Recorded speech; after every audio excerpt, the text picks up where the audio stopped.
La dette publique de la France frôle les 3 300 milliards d'euros avec 59 milliards d'intérêts annuels.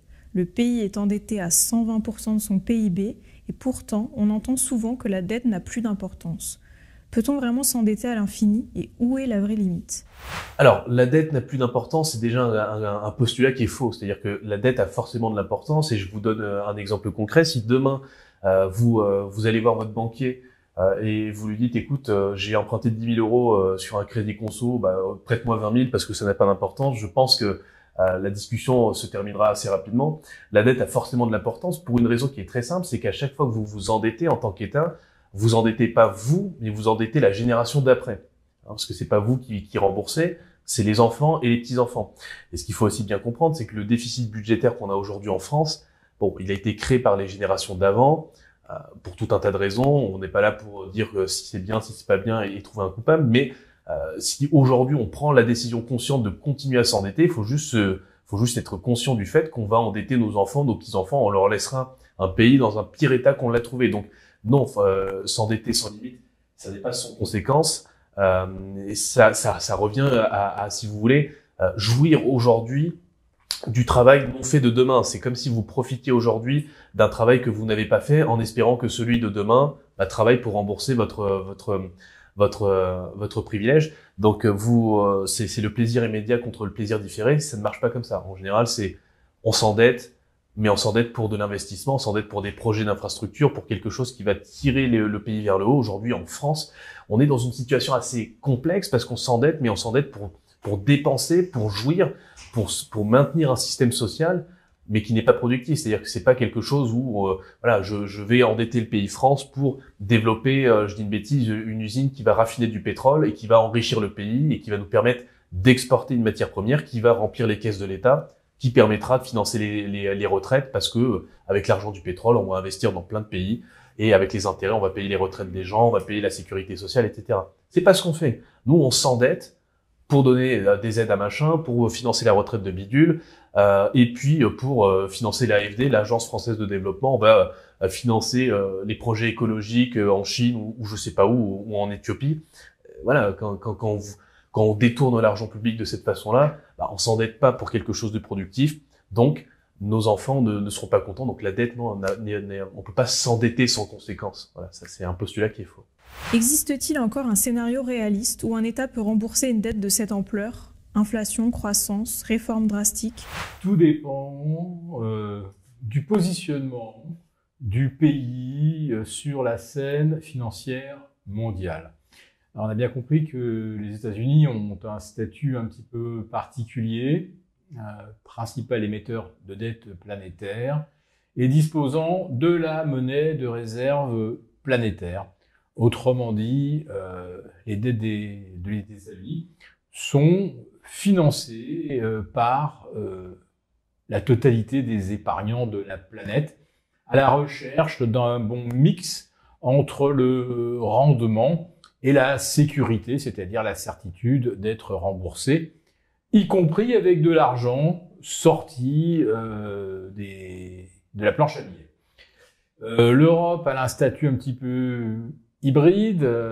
Au départ, on a cru qu'on accéderait à ce statut de seconde monnaie de réserve mondiale, et puis malheureusement, l'illusion a volé en éclats avec la crise grecque. Alors la crise grecque, en termes d'ampleur financière, n'était absolument pas colossale, mais ce que les créanciers de l'Europe ont découvert, c'est que finalement, on n'était pas tellement solidaires entre nous.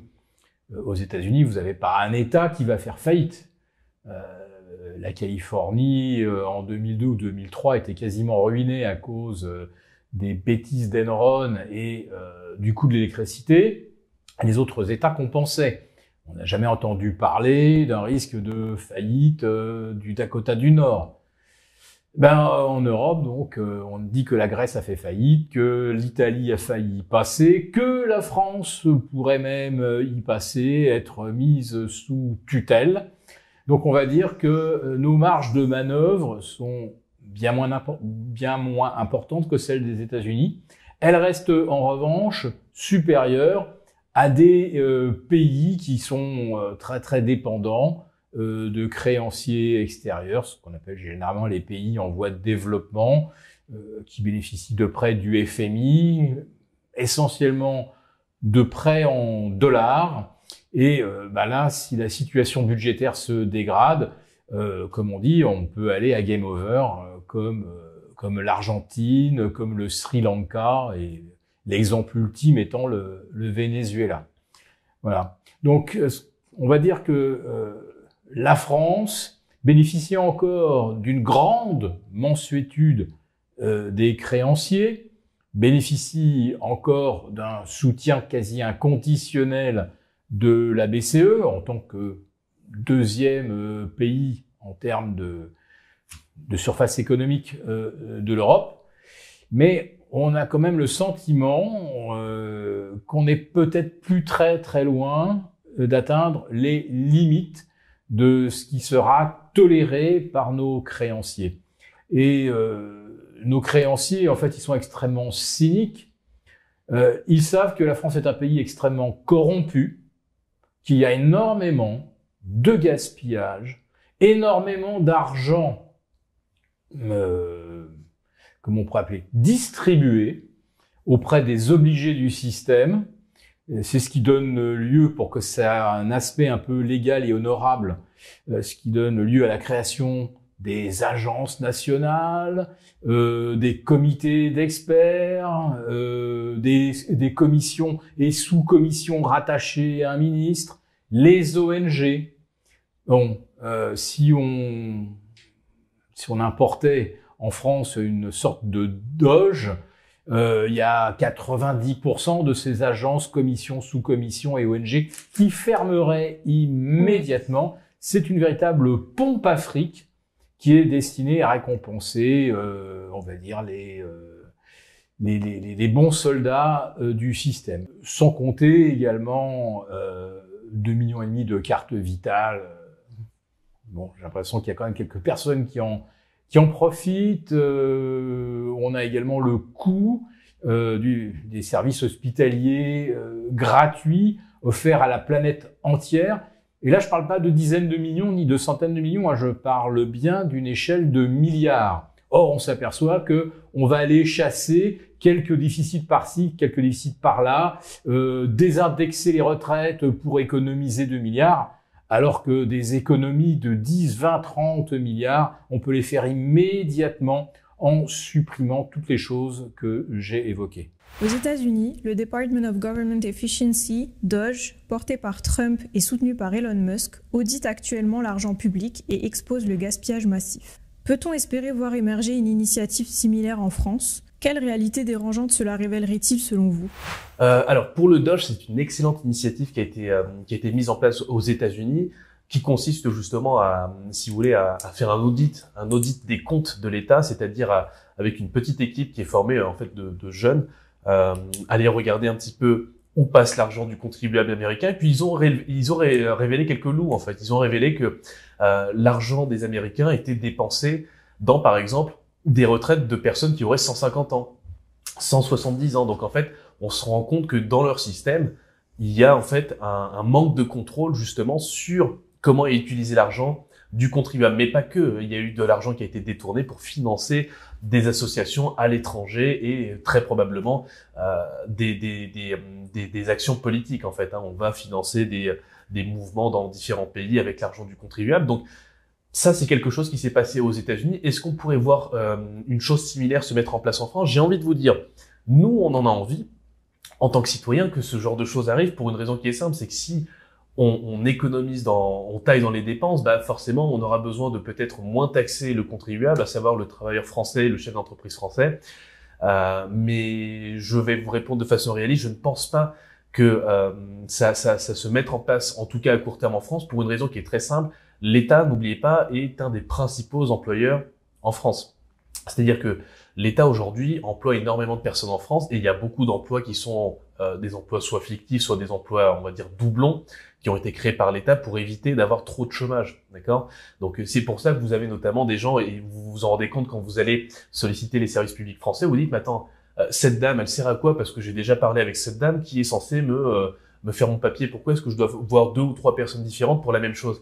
c'est pas anodin, c'est pas une erreur, c'est que l'État, les mairies, les collectivités, face à la désindustrialisation de la France, face au fait que les entreprises, en fait, année après année, à cause de la pression fiscale et des mauvaises décisions qui ont été prises en France, ont fermé boutique en France et ont délocalisé, pour pas laisser ces gens-là au chômage et avoir une révolution, l'État s'est mis à augmenter la part de fonctionnaires.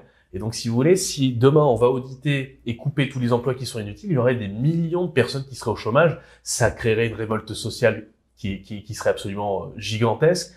Et je pense qu'aujourd'hui, il n'y a pas un gouvernement qui soit suffisamment courageux pour se prendre ce genre de révolte dans la tronche. Donc, on devrait l'avoir, mais je pense pas que ça se passera à court terme. À qui profite le crime ? Qui a réellement intérêt à ce que la dette continue à exploser ? Alors, je dirais que là, pour qu'un crime ou un système dysfonctionnel se perpétue, il faut en fait que ça arrange plus d'un acteur. Alors, je dirais que les créanciers sont très heureux de prêter de l'argent à la France avec un rendement supérieur de 75 points aujourd'hui par rapport à l'argent prêté à l'Allemagne. Il y a presque un an, il y avait un écart de rendement de 30, 40 points. Et cet écart a doublé pour en fait une sécurité dans le fait d'être remboursé qui est quasiment équivalente. Donc finalement, le créancier se dit, bon, j'ai une sécurité qui à mon avis est absolument pas remise en cause et j'ai maintenant 50 points de rendement en plus. Ça me va très très bien. Maintenant, à qui profite l'endettement de la France? On a bien compris qu'aujourd'hui, c'est plus un grand plan de mise en place d'un outil de production nucléaire. On n'a plus de grands projets. D'ailleurs, il n'y a plus aucun grand projet depuis l'an 2000, depuis l'avènement de l'euro. Tout s'est arrêté. Vous avez dit que 2000, c'était le grand départ, une nouvelle dimension de l'Europe, des grands projets pan-européens. 2000 a marqué la fin de tous les grands projets européens. Tous ceux qui existent encore étaient déjà sur les rails, si on peut dire, avec le TGV, bien avant l'an 2000. Donc, comme l'a très bien dit Sylvain, comme on a désindustrialisé, et on a décarboné aussi. On a simplement exporté nos productions de carbone, mais surtout de particules, parce que le carbone fait pas grand tort à la planète par rapport à la pollution aux particules, qui provoque là de vrais problèmes pulmonaires, des cancers, tout ce que vous voulez. Donc tout ça a été exporté à l'étranger. Donc, double bénéfice. On a dit, regardez, c'est décarboné. Et puis, en plus, la France, elle va monter d'un cran. Fini l'usine à la Charlie Chaplin avec les clés de 12. La France, ça va être de la matière grise. On a vu ce qu'on a vu. C'est-à-dire que depuis l'an 2000, la France n'a absolument rien produit qui révolutionne la planète, pas de réseaux sociaux, pas d'IA générative, bref. Les emplois industriels, effectivement, pour ceux qui perdaient le leur ou pour la génération suivante, c'est surtout des emplois de contrôle des normes. Alors j'ai un chiffre, je vais vous le donner quand même. En 2000, quand on bascule vers l'euro, il y avait 400 000 normes surveillées par Bruxelles. Aujourd'hui, il y en a 2 millions. Voilà, ça dit tout, c'est x5. Donc, il a fallu beaucoup plus de fonctionnaires pour contrôler. Il y en a qui conçoivent les normes. Alors ça, c'est ceux qui sont tout en haut de la pyramide à Bruxelles. Voilà, ça, c'est des hauts commissaires non élus et qui ne doivent jamais rendre de compte à personne. Donc, ils édictent des normes et ensuite, il y a une armée, une deuxième armée, une troisième armée qui se met en place pour contrôler les normes, la cambrure des bananes, etc. Et ce, à l'infini. Et ce qui est merveilleux, c'est que plus on crée de normes, plus on crée de fonctionnaires. Et puis, pour récupérer l'argent qui résulte des amendes qui sont infligées à ceux qui ne respectent pas les normes, il faut là aussi une armée de ponctionnaires et chargés de collecter tout cet argent. Donc ça fait énormément d'argent à payer. Et puis pour imaginer encore plus de normes, plus de choses qui embêtent les Français et les chefs d'entreprise, vous avez des grandes agences comme l'ADEME, qui est une véritable usine à pondre des normes. Et puis il y a d'autres agences qui sont des usines à distribuer notre argent généreusement avec des pays dont on espère éventuellement qu'ils nous rendront grâce de notre générosité et qui, en fait, dès qu'ils ont collecté notre argent, s'appressent d'aller dealer avec les États-Unis, la Russie et essentiellement la Chine. Quels sont les signaux historiques ou économiques qui pourraient indiquer un point de rupture imminent? Alors, le signal, je dirais même économique ou autre, qu'on pourrait qualifier de signal de rupture, pour moi, c'est la chute de la démographie. En fait, quand un pays et quand une génération refuse à un moment donné de faire des enfants, c'est qu'il y a un grave problème, c'est que les gens ne se sentent pas en sécurité, que ce soit en sécurité financière ou autre, de faire des enfants. C'est-à-dire que quand vous avez une vision de votre pays qui est pas radieuse, qui donne pas envie, entre guillemets, de se projeter, vous faites pas d'enfants pour une raison qui est très simple. Vous voulez pas amener un nouvel être dans ce monde, alors que votre environnement est instable, que votre peut-être situation financière n'est pas encore assez solide, que la sécurité est pas au rendez-vous, que l'éducation n'est pas au rendez-vous, que par exemple en France, vous voulez faire un enfant, c'est très bien, mais il faut pendant la conception demander la place de crèche avant même que l'enfant soit né. Et si vous avez de la chance, vous avez une place. Si vous n'avez pas de chance, maman ou papa reste à la maison, ou alors faut pouvoir payer quelqu'un plus de 1 000 € par mois pour qu'il garde votre enfant, mais il a 2 mois, donc une étrangère ou un étranger qui garde votre enfant, ça vous brise le cœur. Donc en fait, c'est ça qui fait que les gens ont pas envie de faire d'enfants aujourd'hui. Et ça dure depuis un petit moment. Donc si vous voulez, pour moi, la démographie, c'est déjà un signal de rupture. Quand un État n'est pas en mesure de donner, je dirais, des infrastructures basiques à ses citoyens ne se projettent plus dans ce pays, ne font plus d'enfants. Et forcément, c'est tout un cycle. J'ai envie de vous dire, la démographie, c'est la croissance, c'est la consommation, c'est tout. Si la démographie est en baisse, vous voyez comment est en train de terminer le Japon. Ils veulent remplacer toute leur population, soit par des robots, soit par des gens qui font venir de l'extérieur. Ils ont un programme où ils veulent faire immigrer des gens pour venir, entre guillemets, relancer la natalité du pays. L'Allemagne fait pareil. Mais c'est pas une solution, entre guillemets, d'avenir. C'est votre pays sera peuplé de robots, super. Enfin, je veux dire, ça n'a aucun sens. Donc, vous voyez des pays comme l'Asie, des continents comme en Asie. Vous avez l'Inde, l'Asie du Sud-Est qui explose en termes de démographie. Vous avez l'Afrique, bien évidemment, continent le plus jeune, avec un âge médian extrêmement bas et qui va connaître une croissance, à mon avis, si politiquement ça reste stable, une croissance absolument phénoménale. Ça, c'est des zones de relais de croissance. Asie, Afrique, Amérique du Sud, éventuellement, c'est des zones de relais de croissance. Mais aujourd'hui, en France, on a le premier gros signal qui, pour moi, est une rupture, enfin, c'est un signal de rupture, c'est la démographie. Elle a chuté, les gens ne se projettent plus dans le pays, et ça serait peut-être le signal le plus important. Moi, je voudrais juste faire une observation très terre à terre. Un jeune couple qui s'installe, heureux événement, on veut s'agrandir, on veut quitter son petit 2 pièces où on louait. On demande au banquier si on peut acheter. Déjà, on s'aperçoit qu'avec la forte hausse des prix de l'immobilier depuis 2020, et ça continue encore aujourd'hui, les prix ont quasiment pas baissé. Par rapport à 2020, le jeune couple, s'il voulait acheter, avec son pouvoir d'achat de l'époque, il a perdu une chambre. Alors qu'on peut pas acheter, alors ok, on va louer, on voudrait louer plus grand. C'est pareil, les prix des locations ont fortement progressé. C'est pareil, on a aussi perdu une chambre à pouvoir d'achat égal. Alors imaginez les familles qui ont déjà 2 enfants, qui en voudraient un 3e. Si on revend sa petite maison pour en acheter une plus grande, en l'espace de 4-5 ans, on a perdu une chambre et une salle de bain. Donc matériellement, c'est même compliqué d'avoir un membre en plus dans la famille. Et ça, c'est aussi un frein énorme. Avec la montée des taux d'intérêt et le poids croissant du service de la dette, à quel moment l'État ne pourrait-il plus suivre? On ne sait pas répondre à cette question.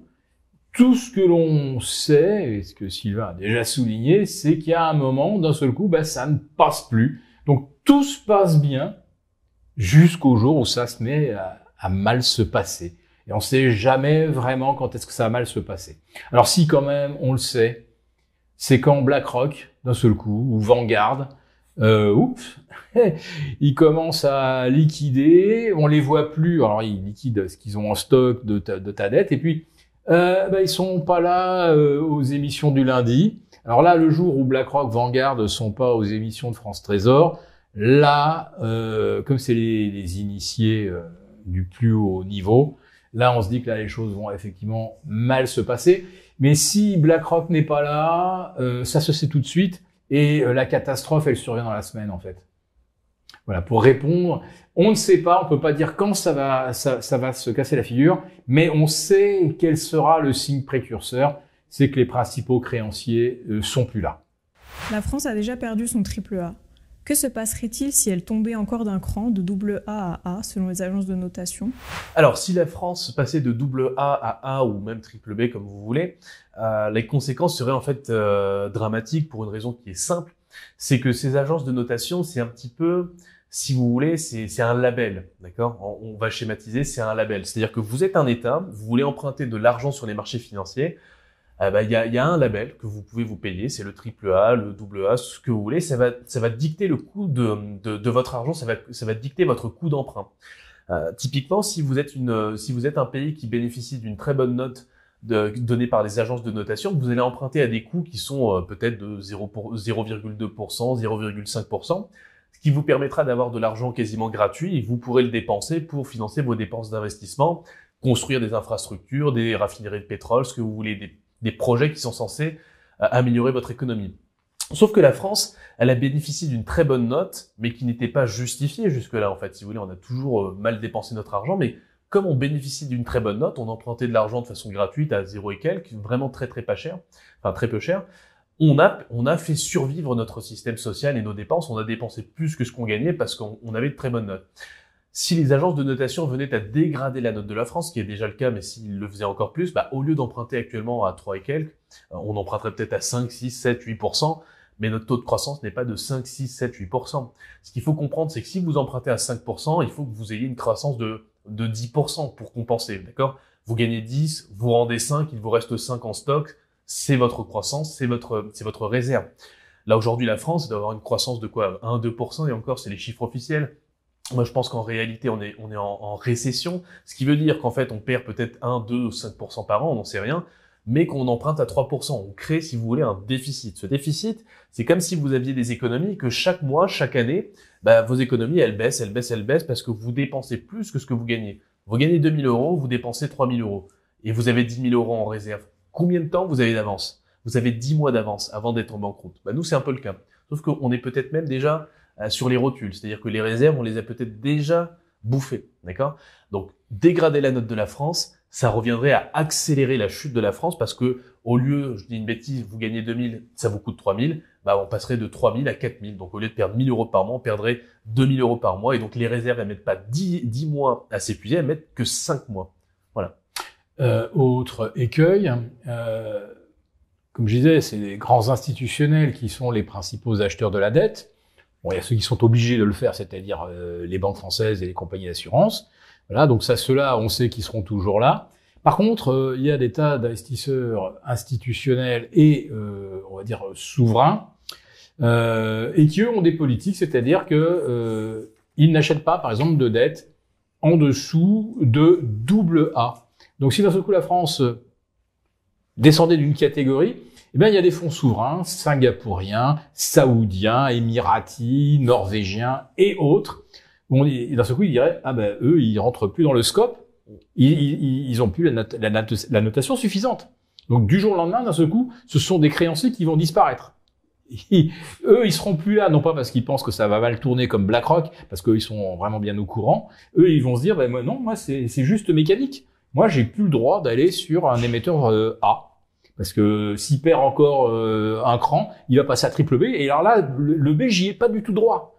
Donc voilà, mécaniquement, on risque de voir des fonds, des grands institutionnels, d'un seul coup, ne plus pouvoir acheter notre dette, même si quelque part, ils auraient pas peur. Mais leur propre politique leur interdirait de le faire. Nous avons conçu à votre attention un rapport spécial que vous obtiendrez gratuitement en cliquant dans le lien en description de cette vidéo. Un rapport spécial qui analyse toutes les conséquences économiques, financières et patrimoniales. Et bien sûr, ce rapport vous offre également des mesures, des initiatives à mettre en place très rapidement pour protéger votre épargne, celle de vos proches. Tout ça donc dans un rapport gratuit que vous obtenez en cliquant en bas de cette vidéo.